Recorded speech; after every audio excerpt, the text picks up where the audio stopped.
Oh, Halo, ini adalah proses menyeberang dari Ibu ke Pulau Kapak. Oh, Pulau Rubiah salah. Bersama kawan-kawan kita dari Kementerian Sosial yang bekerja di Aceh, tempatnya di LSAPK Darussalam Sejadi. Kita kalau lihat liburannya ya seperti ini, seperti ke Sabang. Di sini banyak fasilitas yang mendukung pariwisata untuk khususnya wisata bahari.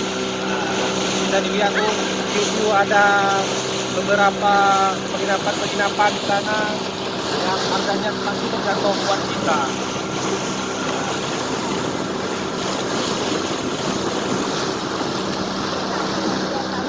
Nah, jika kamu ingin ke Aceh, jangan lupa ke Sabang.